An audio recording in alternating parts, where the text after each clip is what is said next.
നമസ്കാരം.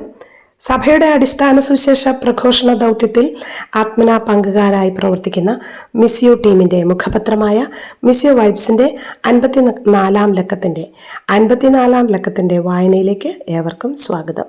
മിസ്യു ടീമിന്റെ ആത്മീയ ഉപദേഷ്ടാവ് reverend doctor Augustine Mundiyath CMF രചിച്ച പുരുഷനും സ്ത്രീയുമായി ദൈവം മനുഷ്യനെ സൃഷ്ടിച്ചു എന്ന തലക്കെട്ടോടുകൂടിയ ലേഖനമാണ് മുഖക്കുറിയായി ഇത്തവണ നൽകിയിരിക്കുന്നത്. പുരുഷനും സ്ത്രീയുമായി ദൈവം മനുഷ്യനെ സൃഷ്ടിച്ചു. പുരുഷനും സ്ത്രീയും സൃഷ്ടിക്കപ്പെട്ടവരാണ്, അതായത് അവർ ദൈവനിശ്ചിതരാണ്. ഒരു ഭാഗത്ത് മനുഷ്യ വ്യക്തികൾ എന്ന നിലയ്ക്ക് അവർ പൂർണ്ണ സമത്വം ഉള്ളവരാകുന്നു. മറുഭാഗത്ത് അവരുടെ പ്രത്യേക ഉണ്മകളിൽ അവർ പുരുഷനും സ്ത്രീയും ആകുന്നു. പുരുഷൻ ആയിരിക്കുന്നതും സ്ത്രീ ആയിരിക്കുന്നതും നല്ലതും ദൈവനിശ്ചിതവും ആകുന്നു. പുരുഷനും സ്ത്രീയും എടുത്തു മാറ്റാനാകാത്ത മഹാത്മ്യത്തിൻ്റെ ഉടമകളാണ്. ഈ മഹാത്മ്യം സൃഷ്ടാവായ ദൈവത്തിൽ നിന്ന് അവർക്ക് നേരിട്ട് ലഭിക്കുന്നതാണ്. ഉൽപ്പത്തി 2:7-22 തിരുവചനങ്ങൾ. പുരുഷനും സ്ത്രീയും ദൈവഛായയിൽ മഹാത്മ്യമുള്ളവരാണ്. അവരുടെ പുരുഷൻ ആയിരിക്കലും സ്ത്രീ ആയിരിക്കലും സൃഷ്ടാവിൻ്റെ ജ്ഞാനത്തെയും നന്മയെയും പ്രതിഫലിപ്പിക്കുന്നു. ദൈവം ഒരു വിധത്തിലും മനുഷ്യൻ്റെ ഛായയിലല്ല. അവിടുന്ന് പുരുഷനുമല്ല സ്ത്രീയുമല്ല. തികച്ചും അരൂപിയായ ദൈവത്തിൽ ലിംഗഭേദത്തിന് സ്ഥാനമില്ല. എങ്കിലും പുരുഷൻ്റെയും സ്ത്രീയുടെയും തനതായ ഗുണവിശേഷങ്ങൾ ദൈവത്തിൻ്റെ അനന്ത ഗുണ സമ്പൂർണതയെ കുറേയൊക്കെ പ്രതിഫലിപ്പിക്കുന്നു.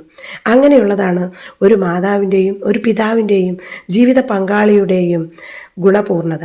ഏശയ്യ 49:15, 66:13, സങ്കീർത്തനം 131:2, ഹോസിയ 11:1-4 തിരുവചനങ്ങൾ, ജെറമിയ 3:19-20 തിരുവചനങ്ങൾ. ദൈവം തൻ്റെ ഛായയിൽ മനുഷ്യനെ സൃഷ്ടിച്ചു. ദൈവത്തിൻ്റെ ഛായയിൽ അവിടുന്ന് അവനെ സൃഷ്ടിച്ചു. സ്ത്രീയും പുരുഷനുമായി സൃഷ്ടിച്ചു.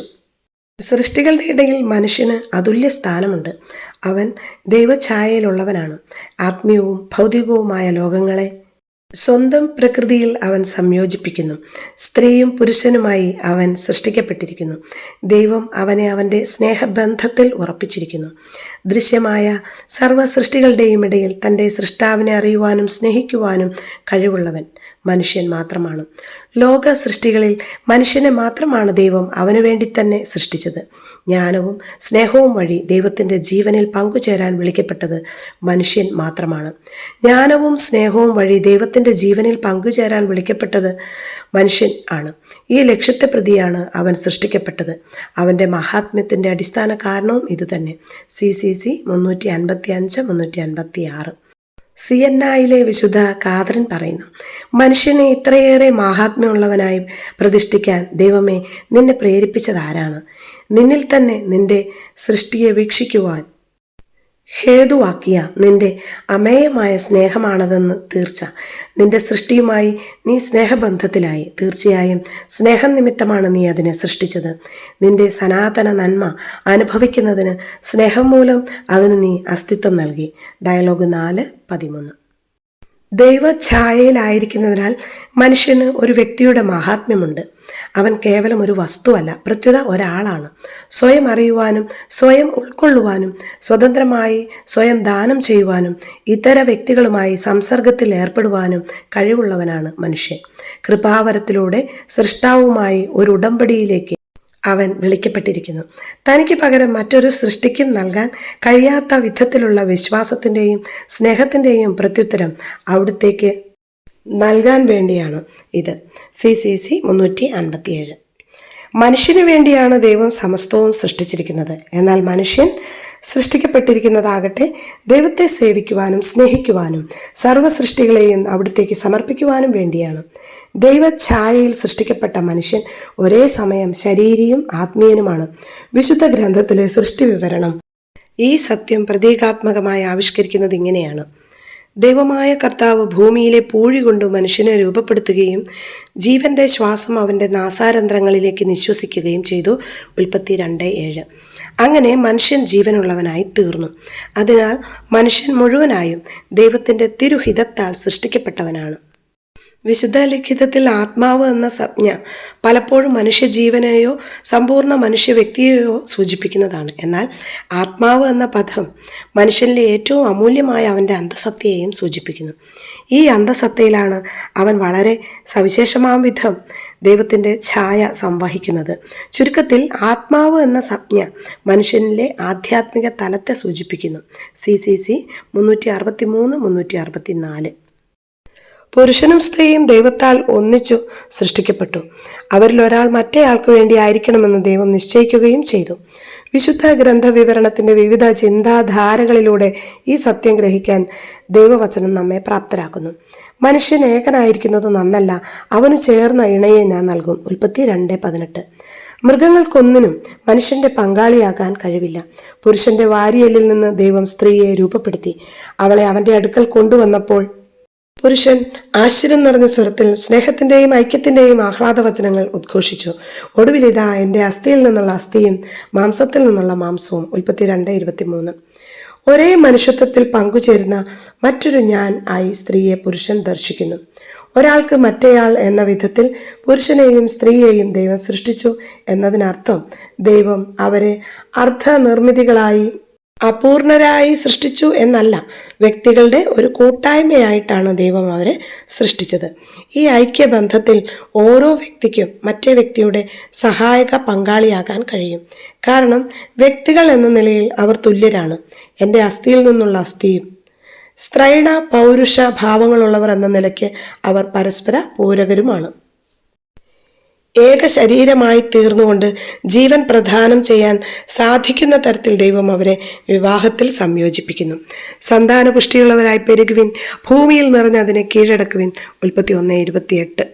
തൻ്റെ പിൻഗാമികൾക്ക് ജീവൻ പകർന്നു കൊടുത്തുകൊണ്ട് സ്ത്രീയും പുരുഷനും ദമ്പതികൾ എന്ന നിലയിലും മാതാപിതാക്കൾ എന്ന നിലയിലും സൃഷ്ടാവിൻ്റെ ജോലിയിൽ വളരെ പ്രത്യേകമായ വിധം സഹകരിക്കുന്നു. ദൈവത്തിൻ്റെ കാര്യസ്ഥരായി ഭൂമിയെ കീഴടക്കുക എന്ന വിളിയാണ് ദൈവിക പദ്ധതിയിൽ പുരുഷനും സ്ത്രീക്കും ലഭിച്ചിരിക്കുന്നത്. ഈ കീഴടക്കൽ കൊണ്ട് ഉദ്ദേശിക്കുന്നത് സ്വേച്ഛാപരമോ നശീകരണാത്മകമോ ആയ ആധിപത്യമല്ല. അസ്തിത്വമുള്ള സകലതിനെയും സ്നേഹിക്കുന്ന സൃഷ്ടാവിൻ്റെ സാദൃശ്യത്തിൽ സൃഷ്ടിക്കപ്പെട്ടിരിക്കുന്ന പുരുഷനെയും സ്ത്രീയെയും മറ്റ് സൃഷ്ടികളുടെ നേർക്കുള്ള തൻ്റെ പരിപാലനയിൽ ഭാഗഭാക്കുകളാകാൻ ദൈവം വിളിക്കുന്നു. അങ്ങനെ ഭൂമിയോടുള്ള ഉത്തരവാദിത്വം ദൈവം അവരെ ഭരമേൽപ്പിച്ചതാണ് എന്ന് കത്തോലിക്ക സഭ പഠിപ്പിക്കുന്നു. CCC 373.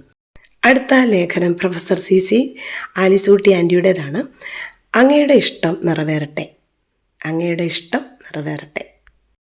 നിത്യമായ സ്നേഹത്താൽ അചഞ്ചലമായ വിശ്വസ്തയോടെ പെറ്റമ്മയേക്കാൾ അധികമായി നമ്മെ സ്നേഹിച്ചു കൊണ്ടിരിക്കുന്ന ദൈവം ആദി മാതാപിതാക്കളുടെ അനുസരണക്കേട് മൂലം ദൈവത്തിൻ്റെ പദ്ധതിയിൽ നിന്ന് വീണുപോയതിലൂടെ പാപാവസ്ഥയിൽപ്പെട്ട മനുഷ്യവംശത്തെ തൻ്റെ തിരുക്കുമാരൻ്റെ അനുസരണ ബലിയിലൂടെ വീണ്ടെടുത്തു. ക്രിസ്തുവിനെ രക്ഷകനും കർത്താവുമായി സ്വീകരിക്കുന്ന ഏവർക്കും ദൈവിക ജീവൻ നൽകുന്ന നിത്യസഹായകനായി പരിശുദ്ധാത്മാവിനെ പ്രദാനം ചെയ്തു. ദൈവവും മനുഷ്യരുമായുള്ള കൂട്ടായ്മയിൽ വളർന്നുകൊണ്ട് സകലരെയും ക്രിസ്തുവിലുള്ള വിശ്വാസത്തിലേക്കും കൂട്ടായ്മയിലേക്കും നയിക്കുന്നതിനായി ക്രിസ്തുവിൻ്റെ മൗതിക ശരീരമായ തിരുസഭയെ ഭരമേൽപ്പിച്ചു. സ്നേഹത്തിലും വിശുദ്ധിയിലും സ്നേഹത്തിൻ്റെ പുതിയ പ്രമാണം പാലിക്കുന്ന ക്രിസ്തീയ കൂട്ടായ്മയായി ജീവിച്ചുകൊണ്ട് സകലരെയും രക്ഷയുടെ സന്ദേശം അറിയിക്കുന്ന പ്രേക്ഷിത ശിഷ്യരായിരിക്കുവാൻ മാമോദിസ സ്വീകരിച്ച സകലരും നിയോഗിക്കപ്പെട്ടിരിക്കുന്നു. ക്രിസ്തുവിൻ്റെ ആഗമന ദിനത്തെ പ്രതീക്ഷിക്കുകയും ത്വരിതപ്പെടുത്തുകയും ചെയ്യാൻ നമ്മെ പ്രാപ്തരാക്കുന്ന ഒരു പ്രധാന ഘടകമാണ് പ്രാർത്ഥന. വ്യക്തിപരമായ പ്രാർത്ഥന. വിജയിക്കാനല്ല വിശ്വസ്തരായിരിക്കാനാണ് കർത്താവ് നമ്മെ വിളിക്കുന്നത് എന്നുള്ള വിശുദ്ധ മദർ തെരേസയുടെ വാക്കുകൾ ഞാൻ ഓർക്കുന്നു. വ്യക്തിപരമായ പ്രാർത്ഥന വളരെ എളുപ്പമാക്കുന്നതിന് എന്നെ സഹായിച്ചിട്ടുള്ള ചില ചിന്തകൾ ഞാൻ പങ്കുവയ്ക്കാം. കർത്താവിനോടൊപ്പം സമയം പാഴാക്കുന്നതാണ് വ്യക്തിപരമായ പ്രാർത്ഥനാ സമയമെന്ന് പുണ്യസ്മരണാർഹനായ കാർഡിനൽ സ്യൂനൻസ് ഒരിക്കൽ പറഞ്ഞത് എനിക്കിഷ്ടമായി. പ്രാർത്ഥനയുടെ സമയത്ത് പല വിചാരങ്ങളും ഉറക്കം തൂങ്ങലും ഒക്കെ എനിക്ക് അനുഭവപ്പെടാറുണ്ട്. എന്നാൽ അവയൊന്നും ഗൗനിക്കാതെ എൻ്റെ പ്രാർത്ഥനാ സമയം ഞാൻ പൂർത്തിയാക്കും എന്ന് നമ്മുടെ ഫ്രാൻസിസ് പാപ്പ പറഞ്ഞതും ഞാൻ ഓർക്കുന്നു. സങ്കീർത്തകൻ പറയുന്നു, ശാന്തമാകുക, ഞാൻ ദൈവമാണെന്നറിയുക. സങ്കീർത്തനം 46:10. കർത്താവിന് അറിയാത്തതൊന്നും നമുക്ക് അവിടുത്തോട് പറഞ്ഞു കേൾപ്പിക്കാനില്ലല്ലോ. അമ്മയുടെ മടിയിലിരിക്കുന്ന കുഞ്ഞിനെ പോലെ കർത്തൃകരങ്ങളിൽ സ്വയം സമർപ്പിച്ച് അവിടുത്തോടൊപ്പം ആയിരുന്നാൽ മതിയല്ലോ. വിശുദ്ധ പൗലോസ് ലീഹായുടെ വാക്കുകളും ഇക്കാര്യത്തിൽ എനിക്ക് വലിയ ഉറപ്പും ധൈര്യവും നൽകുന്നു. കർത്താവ് ആത്മാവാണ്. കർത്താവിൻ്റെ ആത്മാവുള്ളിടത്ത് സ്വാതന്ത്ര്യമുണ്ട്. കർത്താവിൻ്റെ മഹത്വം കണ്ണാടിയിൽ എന്ന പോലെ മൂടുപടമണിയാത്ത മുഖത്ത് പ്രതിഫലിക്കുന്ന നാം എല്ലാവരും അവിടുത്തെ സാദൃശ്യത്തിലേക്ക്, മഹത്വത്തിൽ നിന്ന് മഹത്വത്തിലേക്ക് രൂപാന്തരപ്പെട്ടുകൊണ്ടിരിക്കുകയാണ്. ഇത് ആത്മാവായ കർത്താവിൻ്റെ ദാനമാണ്. 2 കൊരിന്ത്യർ 3:16-18 തിരുവചനങ്ങൾ. കർത്താവിങ്കിലേക്ക് തിരിയുമ്പോൾ മൂടുപടം നീക്കപ്പെടുന്നു. നാം ഒന്ന് തിരിയുകയേ വേണ്ടൂ. ബ്യൂട്ടീഷ്യൻ്റെ പക്കൽ എന്ന വിധം ബാക്കി കർത്താവ് ചെയ്തുകൊള്ളും. എത്ര എളുപ്പം!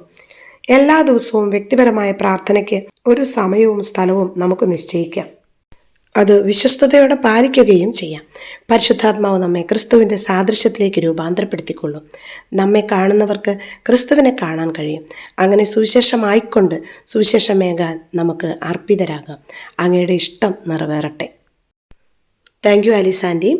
അടുത്ത ലേഖനം ഡോക്ടർ കാർമെലി ജോൺ കൂട്ടുങ്കൽ എഴുതിയ സുവിശേഷ പ്രഘോഷണത്തിനുള്ള പഞ്ചശീലങ്ങൾ എന്ന ലേഖനമാണ്. ആദിമസഭയുടെ സുവിശേഷ പ്രഘോഷണത്തിൻ്റെ നേർസാക്ഷ്യങ്ങൾ എന്ന കഴിഞ്ഞ ലക്കത്തിലെ ലേഖനത്തിൻ്റെ തുടർച്ചയായി വരുന്ന ഈ ഭാഗത്തിലൂടെ സുവിശേഷ പ്രഘോഷണത്തിനുള്ള പഞ്ചശീലങ്ങൾ പ്രവൃത്തിപഥത്തിൽ എത്തിക്കുവാൻ നാം പരിശ്രമിക്കേണ്ടതുണ്ട്. ലോകത്തെ അതിൻ്റെ അധീനതയിൽ നിലനിർത്താൻ ആഗ്രഹിക്കുന്ന ദുഷ്ടാരൂപിയായ പിശാച് എക്കാലവും സുവിശേഷ പ്രഘോഷണത്തെ എതിർത്തിരുന്നു. എതിർപ്പിൻ്റെ ഉപകരണങ്ങളായി രാജാക്കന്മാരെയും സാമ്രാജ്യങ്ങളെയും പ്രത്യയശാസ്ത്രങ്ങളെയും വിവിധ മതവിഭാഗങ്ങളെയും സാത്താൻ കാലാകാലങ്ങളിൽ ഉപയോഗിച്ചിട്ടുണ്ട്. റോമൻ മതമർദ്ദനവും യഹൂദ മതമർദ്ദനവും കമ്മ്യൂണിസ്റ്റ് മതമർദ്ദനവും ഒക്കെ ഈ എതിർപ്പിൻ്റെ വിവിധ രൂപങ്ങളായിരുന്നു. അന്നും ഇന്നും സുവിശേഷം വിവിധ ദേശങ്ങളിൽ വിവിധ വ്യക്തികളാലും സംഘടനകളാലും എതിർക്കപ്പെടുന്നുണ്ട്. ഭാരതത്തിലും എതിർപ്പിൻ്റെ സ്വരം കഠിനമാകുന്നുണ്ട്. എന്നാൽ സുവിശേഷത്തോടുള്ള എതിർപ്പിനെ വ്യക്തിവിരോധമായോ മതസ്പർദ്ധയായോ അല്ല സഭ കരുതുന്നത്. മറിച്ച് ദൈവത്തിനെതിരായി സാത്താൻ നടത്തുന്ന നിരന്തര പോരാട്ടത്തിൻ്റെ ഭാഗമായാണ് ഇത് മനസ്സിലാക്കപ്പെടുന്നത്. എതിർപ്പിൻ്റെ അഗ്നിയും ചോരയും അഗ്നിശോധനകളും സുവിശേഷത്തെ എന്നും വളർത്തുന്നു എന്നതാണ് ചരിത്രം നൽകുന്ന പാഠം. എതിർപ്പുകൾക്ക് മുന്നിൽ അപ്പസ്തോലന്മാർ പിന്മാറിയിരുന്നെങ്കിൽ സഭ തന്നെ ഉണ്ടാകുമായിരുന്നില്ല. സുവിശേഷത്തെ പ്രതി സഹിക്കാനിടയായതിൽ അവർ സന്തോഷിച്ചു. അപ്പസ്തോല പ്രവർത്തനം 4:18-19 തിരുവചനങ്ങൾ. സുവിശേഷത്തിനു വേണ്ടി സഹിക്കാനുള്ള മനസ്സിനെ ദൈവിക വരമായിട്ടാണ് അപ്പസ്തോലന്മാർ കണ്ടിരുന്നത്. ഫിലിപ്പി 1:28-29 തിരുവചനങ്ങൾ. നമ്മുടെ കർത്താവിനെ പ്രതി ലജ്ജിക്കാതെ അഭിമാനബോധത്തോടെ സാക്ഷ്യം നൽകാൻ ശ്ലീഹ ആഹ്വാനം ചെയ്യുന്നുണ്ട്. 2 തിമോത്തി 1:8. സർപ്പങ്ങളെപ്പോലെ വിവേകികളാകാൻ കർത്താവ് ആവശ്യപ്പെട്ടപ്പോൾ എതിർപ്പിനു മുന്നിൽ സർപ്പങ്ങളെപ്പോലെ മാളത്തിൽ ഒളിക്കാനാണ് നാം വ്യഗ്രതപ്പെടുന്നത്. സുവിശേഷ പ്രഘോഷണം ഏതാനും പ്രേക്ഷിതരുടെ മാത്രം ഉത്തരവാദിത്തമായി കരുതാതെ സഭ മുഴുവൻ്റെയും ദൗത്യമായി പരിഗണിക്കണം. ദൈവം തൻ്റെ ഏകജാതൻ്റെ കുരിശിലെ ബലിയിലൂടെ മനുഷ്യകുലത്തെ രക്ഷിച്ചു എന്ന സദ്വാർത്തയാണ് സുവിശേഷം. ഈ സത്യം ലോകത്തെ അറിയിക്കുന്നതാണ് സുവിശേഷവൽക്കരണം.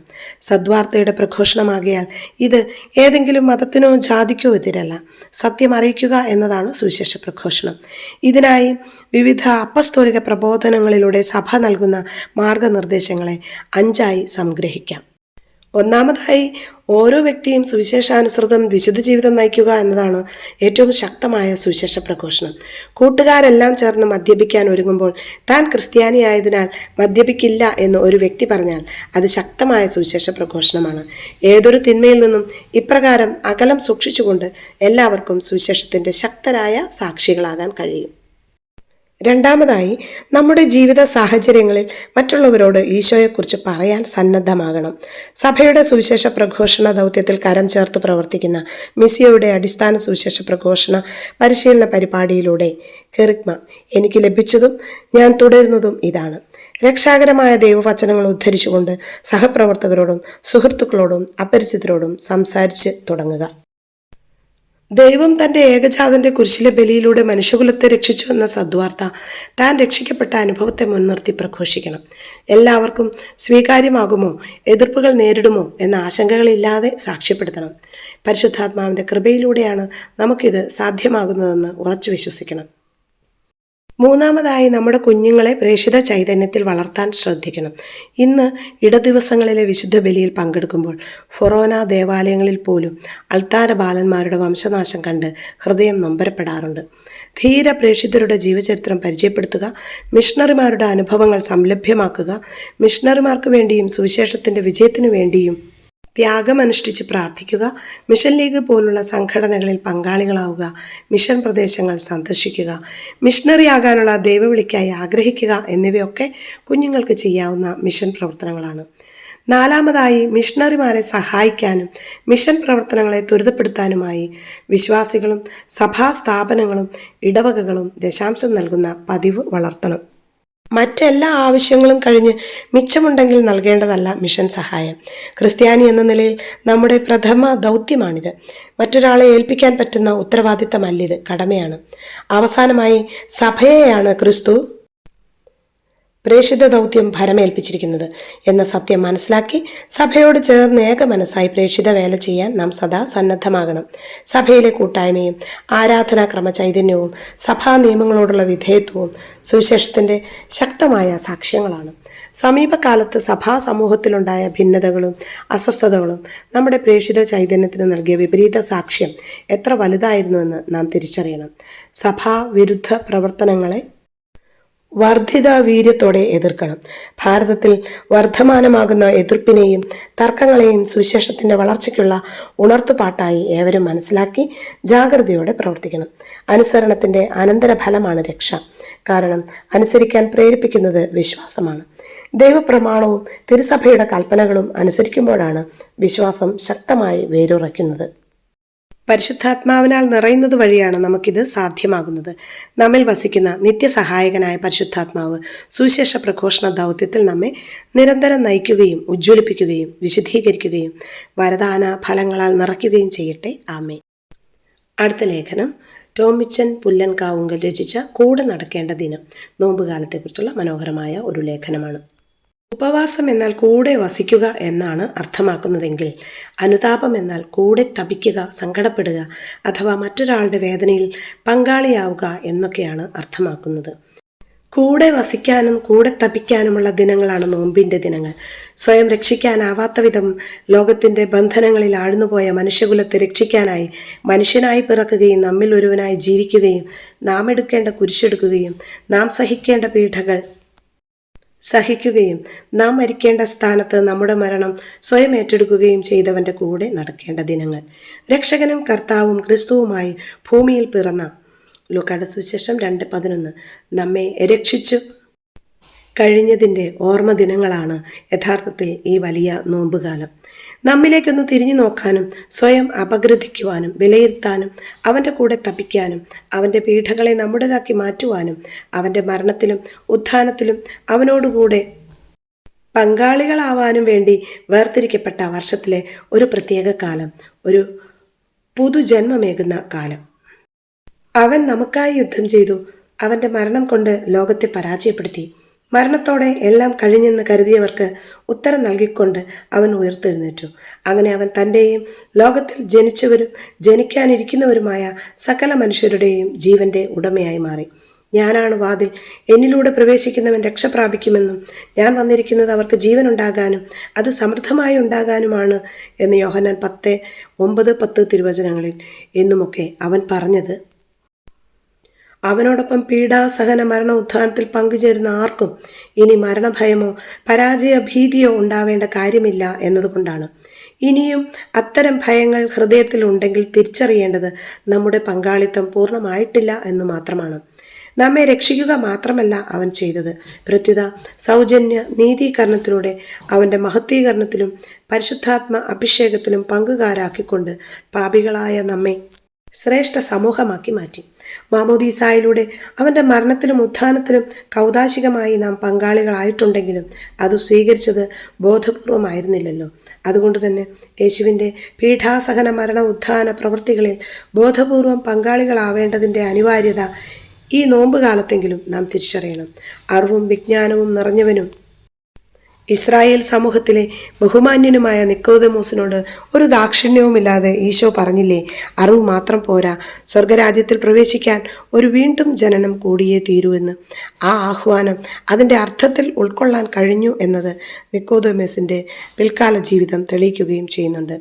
സ്വർഗരാജ്യത്തെ ലക്ഷ്യമാക്കി ജീവിക്കുന്ന നാം ഓരോരുത്തർക്കും ബോധപൂർവം ഒരു വീണ്ടും ജനനം ഉണ്ടായേ മതിയാവും. അത് ഈ നാളുകളിൽ സ്വായത്തമാക്കേണ്ട ഒന്നാണ്. അതിനുള്ള തയ്യാറെടുപ്പിനായാണ് നമ്മുടെ ഈ നോമ്പ് കാലയാത്ര. നമ്മുടെ നോമ്പിന് ബാഹ്യമായ നിരവധി അടയാളങ്ങളുണ്ടെങ്കിലും ഹൃദയത്തിൽ നോമ്പെടുക്കേണ്ട ചില കാര്യങ്ങളുണ്ട്. മറ്റുള്ളവരെ വേദനിപ്പിക്കുന്ന വാക്കുകൾക്ക് നോമ്പെടുത്തുകൊണ്ട് ദയാപൂർവ്വം സംസാരിക്കാൻ നമുക്ക് പരിശ്രമിക്കാം. സ്വയം പഴിക്കുകയും ദുഃഖിക്കുകയും ചെയ്യുന്ന സ്വഭാവത്തോട് നോമ്പെടുത്ത് ഹൃദയത്തിൽ നന്ദി നിറയ്ക്കാം. അനാവശ്യമായ കോപത്തോട് നോമ്പെടുത്ത് മനസ്സിൽ ക്ഷമ നിറയ്ക്കാം.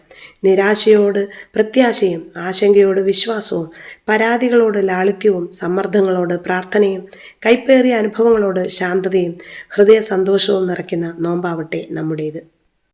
ആചാരമായിട്ടല്ല, യഥാർത്ഥത്തിലുള്ള ഒരു പുതുജന്മം പോകാൻ ഈ നോമ്പുകാലം നമുക്ക് സാധ്യമാകട്ടെ എന്ന് പ്രാർത്ഥിക്കുന്നു. ഭൂമിയിലായിരിക്കുമ്പോൾ തന്നെ പിതാവായ ദൈവവുമായുള്ള ഗാഠബന്ധം വേർപ്പെടുത്താതെ എങ്ങനെ ജീവിക്കാമെന്ന് കാണിച്ചു തന്ന ഈശോയെ നമ്മുടെ കൂട്ടാളിയും മാതൃകയും ആക്കാം. ദൈവം എല്ലാവരെയും സമൃദ്ധമായി അനുഗ്രഹിക്കട്ടെ. അടുത്തത് നാൻസി ബോബൻ്റെ ഒരു ലേഖനമാണ്. തലക്കെട്ട്: അമ്മ മേരി, വിശ്വാസത്തിന് നമുക്ക് മാതൃക. കത്തോലിക്കരായ നമുക്ക് ദൈവമാതാവായ വിശുദ്ധ മേരിയിലേക്ക് തിരിയാം. ദൈവവുമായുള്ള മേരിയുടെ യാത്ര ആഴമായ വലിയ വിശ്വാസത്തിൻ്റെ ഉത്തമ ഉദാഹരണമാണ്. അവളുടെ ജീവിതത്തിൽ ചൊരിയപ്പെട്ട ദൈവകൃപ സ്വീകരിക്കാനുള്ള തുറന്ന മനസ്സും രക്ഷാകര രഹസ്യത്തിലുള്ള വിശ്വാസവും അവൾക്കുണ്ടായിരുന്നു. ദൂതൻ മേരിക്ക് പ്രത്യക്ഷപ്പെട്ട് കർത്താവ് നിന്നോടുകൂടെ എന്ന് പ്രഖ്യാപിച്ച നിമിഷത്തിൻ്റെ വിവരണം നമുക്ക് വിശുദ്ധ ലൂക്കായുടെ സുവിശേഷത്തിൽ പരിചിതമാണ്. അമ്മ മേരി ഈ സന്ദേശം പൂർണ്ണമായി ഗ്രഹിച്ചു. അതിനാൽ വിശ്വസിക്കാൻ അവൾക്ക് കഴിഞ്ഞു. വിശ്വസിക്കാൻ കഴിഞ്ഞതിനാൽ അതിന് പ്രത്യുത്തരം കൊടുക്കാൻ അവൾക്ക് കഴിഞ്ഞു. ഇതാ കർത്താവിൻ്റെ ദാസി, നിന്റെ വചനം പോലെ എന്നിൽ ഭവിക്കട്ടെ. ലൂക്കായുടെ സുവിശേഷം അധ്യായം 1:38 തിരുവചനം. എന്നിരുന്നാലും അവൾ ദൈവത്തോട് ആമേൻ പറയുന്നതിന് മുമ്പ് ആശയക്കുഴപ്പത്തിലായെന്നും ഭയന്നു പോയെന്നും ദൂതൻ്റെ അഭിവാദ്യത്തിൽ അവൾ ആഴത്തിൽ അസ്വസ്ഥയായിരുന്നെന്നും തിരുവെഴുത്തുകൾ നമ്മെ ഓർമ്മിപ്പിക്കുന്നു. മേരി പൂർണ്ണമായും മനുഷ്യസ്ത്രീയായിരുന്നു. വിശ്വാസം, സ്നേഹം, വിനയം എന്നിവയുടെയൊക്കെ നിറകുടമായിരുന്നിട്ടും അവൾ ആശയക്കുഴപ്പത്തിലും അസ്വസ്ഥതയിലുമായിരുന്നു. കർത്താവിനോട് അതെ എന്ന് പറയാൻ അവൾ പാടുപെട്ടു. എങ്കിലും മേരി ഇതെല്ലാം ഹൃദയത്തിൽ സംഗ്രഹിച്ചു. ദൈവത്തിൻ്റെ പദ്ധതിയോട് സഹകരിക്കാൻ സന്മനസ് കാണിച്ച പരിശുദ്ധ അമ്മ വിശ്വാസത്തിൽ ഒരു കുതിച്ചുചാട്ടം നടത്തുകയാണ് ഉണ്ടായത്. അവൾക്ക് തൻ്റെ പദ്ധതികൾ ഉപേക്ഷിച്ച് വിശ്വാസ ജീവിതത്തിൽ എല്ലാത്തിനും അതെ എന്ന് പറയേണ്ടി വന്നു. സ്വന്തം അയോഗ്യതയെയും നിസ്സാരതയെയും കുറിച്ചുള്ള അവബോധം ഉണ്ടായിരുന്നിട്ടും ദൈവത്തിൻ്റെ അമ്മയാകാൻ അതെ എന്ന് പറഞ്ഞപ്പോൾ മേരി നമ്മുടെ എല്ലാവരുടെയും അമ്മയായി മാറി. വിശ്വാസികളുടെ അമ്മ മേരിയുടെ അതേ മനുഷ്യ സ്വഭാവം വെച്ച് കുരിശിൻ്റെ ചുവട്ടിൽ അവസാനിക്കേണ്ടതായിരുന്നു. ദൈവപുത്രനായിരുന്നിട്ടും ദൈവം കൈവിട്ടോ എന്ന് തോന്നാവുന്ന സാഹചര്യം. പക്ഷെ വിശ്വാസത്തിൻ്റെ കണ്ണിലൂടെ ദൈവത്തെ കണ്ടവർ മേരിയെപ്പോലെ വേറെ ആരുണ്ട്? അതുകൊണ്ടല്ലേ സ്ത്രീയെ എനിക്കും നിനക്കും എന്ത് എന്ന് ചോദിച്ചിട്ടും അവൻ നിങ്ങളോട് പറയുന്നത് ചെയ്യുവിൻ, യോഹന്നാൻ 2:4-5 തിരുവചനങ്ങൾ എന്ന് കാനായിലെ കല്യാണ പന്തലിൽ മേരി പരിചാരകരോട് പറഞ്ഞത്. ദൈവിക പദ്ധതി തനിക്ക് ഒരിക്കലും പൂർണ്ണമായി മനസ്സിലാകില്ലെന്ന് അവൾക്ക് നന്നായി അറിയാമായിരുന്നു. ഈ പരിമിതിയിലും ദൈവത്തിൽ വിശ്വസിക്കുകയും ദൈവത്തിൻ്റെ പദ്ധതിയോട് പൂർണ്ണമായി സഹകരിക്കുകയും ചെയ്തു എന്നതാണ് മേരിയെ വിശ്വാസികളുടെ അമ്മയാക്കുന്നത്. ദൂതൻ അവളെ വിട്ടുപോയ ഉടനെ മേരി തൻ്റെ ബന്ധുവായ എലിസബത്തിനെ സന്ദർശിക്കാൻ പോയി. മേരിയുടെ അഭിവാദനം കേട്ടയുടനെ എലിസബത്തിൻ്റെ ഉദരത്തിൽ ശിശു കുതിച്ചു ചാടി. നീ സ്ത്രീകളിൽ അനുഗ്രഹീതയാണ്, കർത്താവ് അരുളി ചെയ്ത കാര്യങ്ങൾ നിറവേറുമെന്ന് വിശ്വസിച്ചവൾ ഭാഗ്യവതി. ലൂക്ക 1:42-45 തിരുവചനങ്ങൾ. ഏത് പ്രതിസന്ധിയിലും തളരാതെ ദൈവിക പദ്ധതിയോട് പൂർണ്ണമായും സഹകരിച്ച് യേശുവിന് ജന്മം നൽകി ദൈവത്തിൻ്റെയും മനുഷ്യരുടെയും രീതിയിൽ വളർത്തി ലോകം മുഴുവനു വേണ്ടിയും അവനെ പങ്കുവച്ചതും മേരിയുടെ അമ്മ മനസ്സല്ലേ. ക്രിസ്തുവാകുന്ന സുവിശേഷത്തെ ലോകത്തിലേക്ക് സംവഹിച്ച പേടകമാണ് മേരി. മേരിയെക്കുറിച്ചുള്ള ബെനഡിക്റ്റ് 16 മാർപ്പാപ്പയുടെ വിവരണം ഇങ്ങനെയാണ്: എൻസൈക്ലിക്കൽ ഡ്യൂസ് കാരിത്താസ് എസ്റ്റ് ഡിസംബർ 25, 2005. വിശുദ്ധരിൽ ശ്രദ്ധേയയാണ് കർത്താവിൻ്റെ അമ്മയും എല്ലാ വിശുദ്ധിയുടെയും കണ്ണാടിയുമായ പരിശുദ്ധ മറിയം. ലൂക്കായുടെ സുവിശേഷത്തിൽ അവൾ തൻ്റെ ബന്ധുവായ എലിസബത്തിന് ഒരു ദാനധർമ്മത്തിൽ ഏർപ്പെട്ടിരിക്കുന്നതായി നമുക്ക് കാണാം.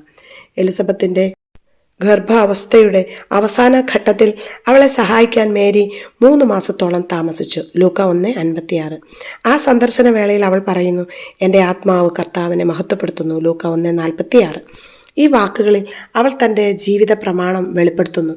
ദൈവത്തിൻ്റെ അമ്മയാണെന്ന് അറിഞ്ഞിട്ടും തന്നെ കേന്ദ്രസ്ഥാനത്ത് നിർത്തുകയല്ല, മറിച്ച് തൻ്റെ പ്രാർത്ഥനയിലും സേവനത്തിലും ദൈവത്തിന് ഇടം കൊടുക്കുകയാണ്. മേരിയിലൂടെ അനന്ത നന്മ സ്വരൂപനായ ദൈവം ലോകത്തിന് ഗോചരമാകുന്നു. മേരിയുടെ മഹാത്മ്യം സ്വയം മഹത്വപ്പെടുത്താതെ ദൈവത്തെ മഹത്വപ്പെടുത്തി എന്നതാണ്. അവൾ താഴ്മയുള്ളവളാണ്. കർത്താവിൻ്റെ ദാസിയായി ജീവിക്കുക എന്നതായിരുന്നു മേരിയുടെ ഏക ആഗ്രഹം. ലൂക്ക 1:38-48 തിരുവചനങ്ങൾ. ദൈവമായ കർത്താവിന് സ്വമനസാലെ പൂർണ്ണമായും സമർപ്പിച്ചാൽ മാത്രമേ ലോകരക്ഷയ്ക്ക് കാതലായ സംഭാവന നൽകാൻ കഴിയൂവെന്ന് അവളുടെ കൗമാരത്തിലെ വായനയും അറിവും അവളെ പഠിപ്പിച്ചിരുന്നു. മേരി പ്രത്യാശയുടെ സ്ത്രീരൂപമാണ്. ദൈവത്തിൻ്റെ വാഗ്ദാനങ്ങളിൽ വിശ്വസിക്കുകയും ഇസ്രായേലിൻ്റെ രക്ഷയ്ക്കായി പ്രത്യാശയോടെ കാത്തിരിക്കുകയും ചെയ്തതുകൊണ്ടാണ് ദൂതൻ അവളെ സന്ദർശിക്കാനും ഈ വാഗ്ദാനങ്ങളുടെ പൂർത്തീകരണത്തിന് അവളെ വിളിക്കാനും കഴിഞ്ഞത്. വിശ്വാസത്തിൽ വളരുവാൻ മേരിയുടെ പിന്നാലെ പോകുക. എലിസബത്ത് അവളോട് പറയുന്നു, കർത്താവ് അരുളി ചെയ്ത കാര്യങ്ങൾ നിറവേറുമെന്ന് വിശ്വസിച്ചവൾ ഭാഗ്യവതി. ലൂക്കായുടെ സുവിശേഷം 1:45 തിരുവചനം. മറിയത്തിൻ്റെ സ്തോത്രഗീതം അവളുടെ ആത്മാവിൻ്റെ ഒരു ഛായാചിത്രമാണ്. വിശുദ്ധ തിരുവെഴുത്തിൽ അടിസ്ഥാനമിട്ട് ദൈവവചന നൂലുകളിൽ നെയ്തെടുത്ത ഈ ഗീതം ദൈവവചനങ്ങളെ മറിയം എത്രമാത്രം ജീവിതത്തോട് ചേർത്ത് വെച്ചു എന്ന് മനസ്സിലാക്കാൻ നമ്മെ സഹായിക്കുന്നു. മേരി ദൈവവചനത്താൽ നിറഞ്ഞിരുന്നത് കൊണ്ടാണ് അവതാരമായ വചനത്തിൻ്റെ അമ്മയാകാൻ മേരിക്ക് കഴിഞ്ഞത്. കുഞ്ഞുങ്ങൾ സ്നേഹം പഠിക്കുന്നത് അമ്മയിൽ നിന്നാണ്. കാനായിലെ വിവാഹപ്പന്തലിൽ ആ സ്നേഹിക്കുന്ന മനസ്സ് നാം കാണുന്നുണ്ടല്ലോ. യേശുവിൻ്റെ പരസ്യജീവിതത്തിൻ്റെ അവസാനം ഈശോയുടെ ഒരു ഉത്കണ്ഠ തൻ്റെ പ്രിയ ശിഷ്യന്മാരെ ആരെ ഏൽപ്പിക്കും എന്നതായിരുന്നിരിക്കണം. ദൈവിക നന്മകളുടെ വിളനിലമായ അമ്മയല്ലാതെ ആരെ ഏൽപ്പിക്കാൻ? കുരിശിൻ ചുവട്ട് നിന്നിരുന്ന അമ്മയോടും പ്രിയ ശിഷ്യനായ യോഹന്നാനോടും പറഞ്ഞത് നാം വിശുദ്ധ യോഹന്നാൻ 19:25-27 തിരുവചനങ്ങളിൽ വായിക്കുന്നുണ്ട്. പിന്നീട് പരിശുദ്ധാത്മാവിനെ സ്വീകരിക്കാൻ ശിഷ്യന്മാരെ ഒരുക്കുന്നതും അപ്പസ്തോല പ്രവർത്തനങ്ങളിൽ നാം വായിക്കുന്നു. അസമത്വങ്ങളുടെയും നിരാശയുടെയും മതമൗലികതയുടെയും വേദനകൾ നിറഞ്ഞ ഈ ലോകത്തിലേക്ക് രക്ഷകനെ കൊണ്ടുവരാൻ മേരിയെപ്പോലെ നമ്മളും വിളിക്കപ്പെട്ടിരിക്കുന്നു. Missio team spiritual orientation centre missionaries of compassion തൊടുപുഴയിൽ നടത്തിയ ഔട്ട്റീച്ചിൻ്റെ ഒരു ചിത്രം നൽകിയിട്ടുണ്ട്. 26-30 തീയതികളിൽ ജനുവരി 2026 അത് നടന്നത്. മറ്റൊരു ചിത്രം നൽകിയിരിക്കുന്നത് 8 മുതൽ 12 വരെ February 2026 Holy Spirit minor seminary missionaries of compassion Kozhinjampara Palakkad ജില്ലയിൽ നടത്തിയ ഒരു ഔട്ട്റീച്ചിൻ്റെ പ്രോഗ്രാമിൻ്റെ ചിത്രമാണ് നൽകിയിരിക്കുന്നത്. തുടർന്ന് Metanoia youth retreat Moriah retreat centre Nelliyadi Puttur Malankara കത്തോലിക്ക രൂപത കർണാടകയിൽ 14-15 തീയതികളിൽ ഫെബ്രുവരി 2026 നടന്ന ഒരു പ്രോഗ്രാമിൻ്റെ ചിത്രമാണ് നൽകിയിരിക്കുന്നത്. അങ്കമാലി കറുകുറ്റിയിലെ മിസിയോ ഭവനിൽ ഫെബ്രുവരി 2026 16 തീയതി മുതൽ 21 തീയതി വരെ നടത്തിയ മിസിയോ റെസിഡൻഷ്യൽ കോഴ്സിൻ്റെ ഒരു ചിത്രവും നൽകിയിരിക്കുന്നു. ദൈവത്തിന് മഹത്വമുണ്ടാകട്ടെ. മിസിയോ ടീമിൻ്റെ മുഖപത്രത്തിൽ അടുത്തതായി ചില മിസിയോ വാർത്തകളാണ് നൽകിയിരിക്കുന്നത്.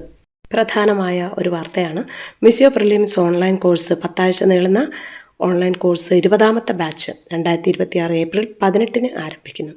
500 പേർക്ക് പങ്കെടുക്കാവുന്ന ഓൺലൈൻ സൗകര്യങ്ങൾ ആണുള്ളത്. സുവിശേഷ സാക്ഷ്യം നൽകി ജീവിതം മുന്നോട്ട് നയിക്കുവാൻ മാമോദീസ സ്വീകരിച്ച എല്ലാവരെയും സഹായിക്കുക എന്ന ലക്ഷ്യത്തോടെ നടത്തപ്പെടുന്നതാണ് ഈ ഓൺലൈൻ കോഴ്സ്. എല്ലാ ശനിയാഴ്ചകളിലും വൈകിട്ട് 7:30 ജപമാലയോടുകൂടി സെഷൻ ആരംഭിക്കുന്നു. മറ്റൊരു വാർത്ത മിസിയോ റെസിഡൻഷ്യൽ കോഴ്സ് നടക്കുന്നതുമായി ബന്ധപ്പെട്ടാണ്. എല്ലാ മാസവും കറുകുറ്റി മിസിയോ ഭവനിൽ വെച്ച് 6 ദിവസം നീണ്ടു നിൽക്കുന്ന മിസിയോ റെസിഡൻഷ്യൽ കോഴ്സ് നടത്തപ്പെടുന്നുണ്ട്. അടുത്ത കോഴ്സ് മാർച്ച് 16-21 തീയതികളിൽ നടക്കുന്നു. 16 മുതൽ 21 വരെയാണ് നടത്തപ്പെടുന്നത്. സുവിശേഷമായിക്കൊണ്ട് സുവിശേഷമേകുവാൻ പരിശീലിപ്പിക്കുന്ന ഒരു കോഴ്സാണിത്. പങ്കെടുക്കാൻ ആഗ്രഹിക്കുന്നവർ ബുക്കിങ്ങിന് താഴെ കൊടുത്തിരിക്കുന്ന നമ്പറുകളിൽ ബന്ധപ്പെടുക. 7012574557 9061954230. Phone number 7012574557 9061954230. മിസിയോ ഔട്ട്റീച്ച് കോഴ്സുകളെ പറ്റിയുള്ള വിവരമാണ് അടുത്തത്. ഫെബ്രുവരി 27 മുതൽ മാർച്ച് 1 തീയതികളിൽ തേവക്കൽ ഇമ്പാക്റ്റ് MST വെച്ച് ത്രിദിന മിഷണറി പരിശീലനം നടത്തപ്പെടുന്നു. കർണാടകയിലെ ധർവാഡ് വെച്ച് ബദനി സിസ്റ്റേഴ്സിനും ആത്മായർക്കുമായി മാർച്ച് 5 മുതൽ 9 വരെ ഇംഗ്ലീഷിൽ മിസിയോ കോഴ്സ് നടത്തപ്പെടുന്നുണ്ട്. നിങ്ങളുടെ ഇടവകകളിലോ ഏതെങ്കിലും ധ്യാന കേന്ദ്രങ്ങളിലോ 6 ദിവസം നീണ്ടു നിൽക്കുന്ന മിസിയോ കോഴ്സ് നടത്തുവാൻ ആഗ്രഹമുണ്ടെങ്കിൽ താഴെ കൊടുക്കുന്ന നമ്പറിൽ ബന്ധപ്പെടാവുന്നതാണ്. മിസിയോ ടീം അവിടെ വന്ന് കോഴ്സ് നടത്തി തരുന്നതാണ്. 9061954230 917012574557. അടുത്തത് വായനക്കാരുടെ ഇടമാണ്. പ്രിയപ്പെട്ടവരെ, മിസ്സിയോ വൈബ്സിനെ കുറിച്ചുള്ള നിങ്ങളുടെ വിലയേറിയ അഭിപ്രായങ്ങളും ക്രിയാത്മക മിസ്സിയോ വൈബ്സിൽ വായനക്കാർക്കും ഇടമുണ്ട്. മിസ്സിയോ വൈബ്സിനെ കുറിച്ചുള്ള നിങ്ങളുടെ വിലയേറിയ അഭിപ്രായങ്ങളും ക്രിയാത്മകമായ നിർദ്ദേശങ്ങളും വിമർശനങ്ങളും സന്തോഷവും പങ്കുവയ്ക്കാൻ ഇത് അവസരം. നിങ്ങളെ കേൾക്കാൻ മിസ്സിയോ ടീം ആഗ്രഹിക്കുന്നു. നിങ്ങളുടെ പ്രതികരണങ്ങൾ താഴെ കാണുന്ന ഇമെയിൽ അഡ്രസ്സിലേക്ക് അയക്കുമല്ലോ. അടുത്തു വരുന്ന ലക്കങ്ങളിൽ തിരഞ്ഞെടുക്കപ്പെടുന്ന ഏതാനും പ്രതികരണങ്ങൾ പ്രസിദ്ധീകരിക്കുന്നതുമാണ്. missyourvibes@gmail.com. അടുത്തത് സാമ്പത്തിക സഹായം ദശാംശം നൽകാൻ താല്പര്യമുള്ളവർക്ക് വേണ്ടിയുള്ള ഒരു വാർത്തയാണ്.